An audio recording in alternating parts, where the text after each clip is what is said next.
Hey guys, Victor here, coming at you with another deck profile, and for today's video we're going to be doing Fire King Reacue-Ace, which as a concept has been proven to work in the past, as it was actually one of the more popular variants when Fire King first came out. However, with the release of the Star engine and now the Azamina engine, you're going to be pretty hard pressed to actually find anyone experimenting or just playing with this specific variant, just because the Azamina engine does complement the other two decks fairly well for the most part, and like getting a free Omni Negate because of those engines is always going to be like more valued. But if you're looking for like a fun budget alternative, then this is probably going to be the deck for you. Now, it's still a little bit rough around the edges, but like I said, the proof of concept is there. So we're basically just going to be using this as like a testing ground to just further increase or like boost the deck itself. So yeah, don't take anything too seriously. We're just, I guess, providing another proof of concept to show that this deck can work. So with that in mind, let's jump straight into it. As always, we're going to be starting off with the monster lineup, and we're of course going to be playing 3 Reacue-Ace Airlifters, along with our 3 Reacue-Ace Impulse. So these are like the built-in hand traps that the deck has, where if your opponent decides to activate a monster effect on field, you contribute them from either your hand or your field to either, in the case of Impulse, special summon a Machine Reacue-Ace from your deck, or in the case of Airlifter, just special summon a Reacue-Ace from your hand. So, they're both great at helping you just like build board presence when it's not even your turn. And if it's your opponent's turn, they're basically going to be forced to like deal with the cards that you bring out almost automatically. Otherwise, the advantage that you will be generating is just going to be unmatched. And as for like their normal, like during like the main phase or on summon effects, the impulse effect really doesn't matter all that much. But when it comes to Airlifter, on normal or special summon, it's able to search out any of your Reacue-Ace spells, right? So it's already pretty good as like a normal summon. And then just being able to have access to either like your Reacue-Ace HQ to be able to recycle all your resources, or any of your like your quick play spells, particularly emergency, just to be able to cheat out your Reacue-Ace monsters from your deck. It's just invaluable. But yeah, you pretty much have to max out on both of them just to be able to ensure that you can play going first or second, because they really are that good. Then for the rest of the Reacue-Ace engine, we're going to be playing 2 Reacue-Ace Hydrant. So this one basically just searches out your Reacue-Ace monsters, but it's, of all the cards that we play, it's definitely not the preferred normal summon, which is why we're not maxing out on this. We'd much rather just special summon this off of like an Airlifter or an emergency or 1-for-1 or things like that, or even bring it back from the graveyard. But if this card is being brought out as like a normal summon, either our hand is like super broken or it's like super bad. So ideally it's the broken one. But yeah, it's perfectly fine. And then like if you have like another Reacue-Ace monster on the field, like they can't target this card with a card effects or whatever. So it is technically like the heart and soul of the deck, but even so, we don't want to play 3 of it because it does tend to brick a little bit more than the others. Then for the 1 of Reacue-Ace monsters, we're playing the 1 Reacue-Ace Preventer, as it's a Book of Moon for our opponent's cards, and then the Reacue-Ace Turbulence to be able to just set all our spells and traps on the first turn and just essentially create like an auto win situation if this card is able to resolve. We don't play any of the other ones just because they're a little bit greedy, and we wanted to keep the count under 40, just because, it's 40 cards, right? You gotta be as consistent as possible. But even so, I feel like this is perfectly fine for the Reacue-Ace engine itself. And now we can finally move on to the Fire King portion.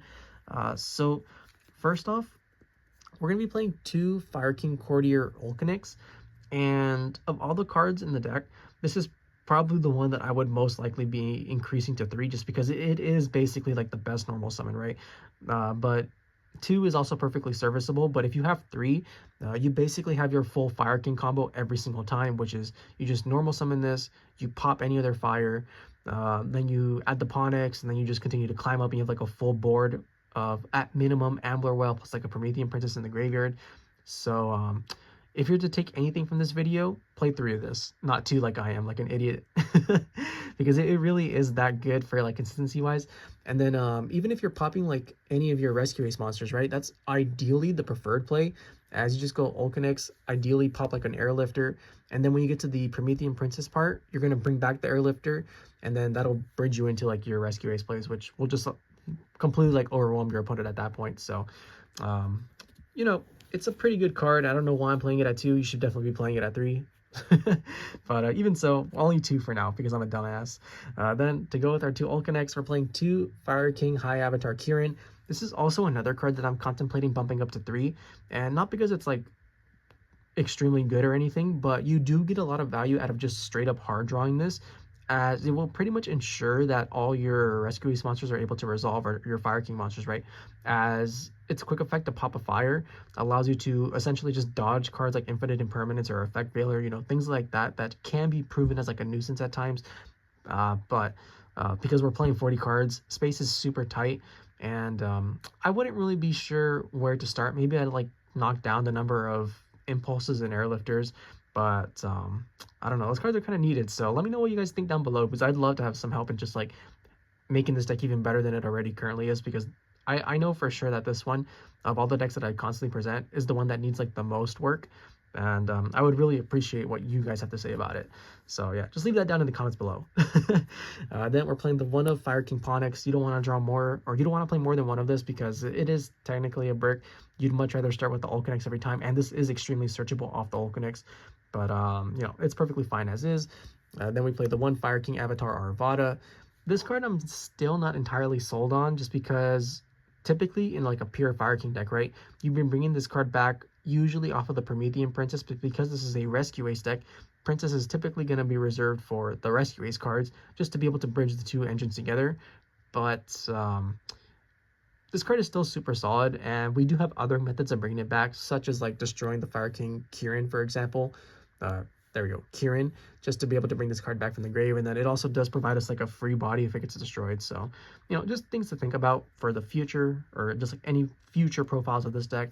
We play the one of Fire King Garunix, like Sacred Fire King Garunix, as it's, you know, it's perfectly fine at one. If you destroy like a fire, it's able to bring itself out from the grave or the hand, and then pop another fire in your deck. That's a beast warrior, winged beast. And it's just a general nuisance for your opponent to deal with. And then we're playing the OG Fire King High Avatar Garunix, as it is a brick, but it pretty much allows you to get full value out of your Ulcanixes, so we have to include the one, and we're just praying that we don't open it. Then that's it for the Fire King engine.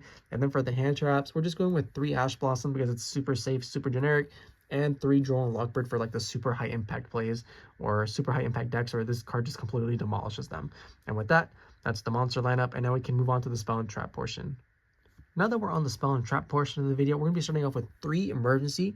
And of all the spells in the deck, this is going to be the only one that we actually play 3 of, and there's a very good reason for that. That's because this is actually a really good card, right? As you're just able to special summon a Rescue-Ace monster from your deck for free. The only downside is that you have to tribute a Rescue-Ace monster from your hand or field after this card resolves. But even if you don't have like a Rescue-Ace monster in your hand or field, right, you're going to be able to activate this card, and then you just tribute whatever you summon. So that means that you're basically going to be filling up your card with the perfect Promethean Princess target. And, you know, Princess is pretty broken. It's able to reborn any of your fires, and whatever you bring back is going to get like major value at some point. So yeah, you pretty much just have to play 3 emergency if you want to play some kind of Rescue-Ace deck. It's really that good. And then for the one-ofs, now we're playing the 1 Rescue-Ace HQ to be able to recycle all our Rescue-Ace cards, particularly our spells and traps, just to be able to ensure that something like Turbulence can just reset everything. And then from that point on, we've basically just won the game already. So, you know, really solid card. But if it does resolve, you've essentially, like I said, you've already won the game right then and there, because your opponent is not going to be able to break through your board a second time. So surprisingly pretty ignorant. Then we have the one of Rescue, which is essentially a monster reborn. So if you have it with like your emergency, right, you just summon, tribute the monster you summon, and then rescue it back. However, if you have a hydrant on the field, this card essentially becomes Shark Cannon, where you can take an opponent's card and then special summon it to your side of the field. So it's really great at helping you interrupt your opponent's plays, or just take like key materials that they would be using and then just plop it on your field and, you know, just generally disrupt them. But you don't need more than 1, just because if once this card's like resolved with like all the other stuff, like I said, you've pretty much already won the game. And then we have the 1 Alert, which is able to add a Rescue-Ace monster from your graveyard back to your hand. Or if you control Hydrant, you can search your deck for any Rescue-Ace monster and then add it to your hand instead. So the synergy with that this has with the emergency, right? You just activate the emergency, you send whatever, and then alert it back to your hand. Or if you have the Hydrant, then you can just sort of like whatever combo piece you may need, which is typically going to be like your boss monsters, right? So you can add back your Turbulence, or you can add your Turbulence or the Preventer. Or if your hand is already pretty strong, you can also just add like the any of your warrior monsters, being the impulse or the airlifter. Whatever you add is always going to help you like beat a certain situation, right? So yeah, it's perfectly fine, but I actually prefer using the adding back from graveyard effect. If I'm being honest, but you know, it has its uses. Then for the other ones, we're playing the one of Fire King Sanctuary, which is going to be the card that you're searching off of the ponix, and then what you activate with that is going to be your Fire King Island, just to pop any fire monster, search out your retrained Garunix, and then your Garunix is going to activate to pop and summon itself, or you know, pop from the deck, summon itself, and just continue to combo off and do crazy things. So ideally you go through Ponix before you activate any of these cards, because otherwise Ponix becomes like a brick, but it's just the risk you have to take when you play this engine, right? Next, we're playing the 1-for-1. It's a spell card that allows us to special summon a level 1 monster from our deck, and we have plenty of those, right? We have the Ponix, we have the Droll and Lockbird, which you should not be summoning, but it's a choice. We have the Hydrant, and just off of those 3 alone, this card, it's phenomenal in helping you just deal with your opponent's onslaught of hand traps and giving you an extender that you otherwise normally wouldn't have. Then we're playing the 1 reinforcement of the army to add our impulses and airlifters to hand, and the 1 call by the grave to slow down our opponent from hitting us with like an onslaught of hand traps. That's it for the spells. And then for the traps, we're playing 3 infinite impermanence. It's just a really good, really strong card. It's one of the few hand traps that you can use that will not let you get punished by Triple Tactics talent, so that was going to be greatly appreciated. And then we have the 1 of Extinguish and the 1 of Contain to finish off our Rescue-Ace engine. And with that, that's the main deck. 40 cards like always, and now we can finally move on to the extra deck. Now that we're on the extra deck portion of the video, we're going to be starting off with the 1 Exceed that we play, being Garunix Eternity, Hyang of the Fire Kings. This is basically just there so that we can take full advantage of Fire King Sanctuary, because it is going to be pretty often that you're going to end up with like multiple level 8s, being the Garunix and the Kirin. So having like a potential pop during your opponent's turn is always going to be greatly appreciated. And that's it for the Exceeds. We could play Typhon, but I'll get more into that like later on in the video. Then for the links, we're playing the 1 Relinquished Anima. You need some kind of link 1 just to be able to get rid of cards like Ponix or whatever. And then there are still a lot of people that just do not respect the extra monster zones, so it's going to be pretty frequent where you can go just like Anima, take a card, and then clear up your opponent's board. This is especially prevalent in like games 2 and 3 when you side in cards like Nibiru, as you're going to Nibiru them, and then you just place a token under the extra monster zone, and then you just take it, and then their board is literally just free for the taking. So yeah, 1 Relinquished Anima. Then for the link 2s, we're playing the 1 Salamangreat Sunlight Wolf to add back your fire monsters. It's very easy to summon, very free, adds back resources. You'd have to be dumb not to play it. The 1 Knightmare Phoenix, it's also another fire monster that allows us to get rid of opponent's back rows, because this deck does have somewhat of a difficult time just dealing with back rows in general. So, you know, any little bit of help, any little bit of assistance helps. Then we're playing the IP Masquerena, who's going to go into the SP Little Knight. We're playing Hiita, the Fire Charmer Ablaze, because this is a fire deck. And not to mention, you're probably going to get hit by Ash at some point, right? So just being able to make Hiita, take their Ash, and then climb into like a link 3 for free. Usually Promethean Princess is greatly appreciated. And then speaking of Promethean Princess, we're going to be playing 2 Promethean Princess, Bestower of Flames. So the reason why I'm going for 2 Princess is just because I feel like this is probably the most important card in the extra deck, so I don't really want to lose it to a card like Keshtira, a Unicorn. And you know, this is literally just in there for like a little extra bit of insurance to ensure that we can actually get this play off at some point. And then we play link 4s, being the Amphibious Swarm Ship Ambler Whale, Axis Code Talker, Salamangreat Raging Phoenix, and the World Sea Dragon Zealantis for like those easy OTK lines. And that's not 15 cards. We still have 3 free slots. So I'm just going to move these to the side so that we can actually talk about them. So I wasn't really sure what I wanted to include in these 3 extra slots, right? So obviously one of them should probably be Typhon, just because this deck does have a little bit of difficulty going second. But if you can't afford Typhon, then you obviously wouldn't be playing it.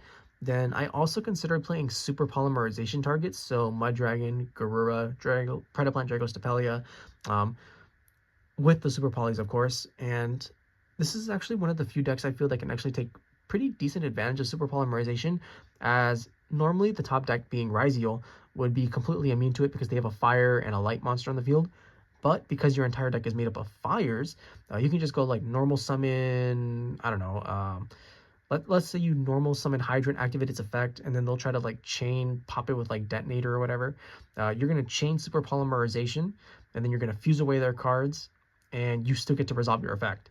But But then when it comes to like the other matchups that you may be facing, Super Polymerization is always going to be like a decent card that can hit most decks. It's super mid against Raizu for the most part when you're not playing another deck that uses fires. So just things to consider. And then the other option that I had was basically the same reasoning that I had for cards like Promethean Princess being a 2, where you just bump up like the really important cards up to 2 as well. So you take cards like SP Little Knight or Sunlight Wolf, Hiita, whatever, and just increase those cards so that you just don't auto lose to a unicorn, ripping them out of the extra deck. And just things to consider. You can pretty much do whatever you want with these slots. But with that, that's the Fire King Rescue-Ace deck profile. I hope you guys enjoyed it. If you did, please feel free to like, comment, subscribe, and I'll catch you guys next time. See ya!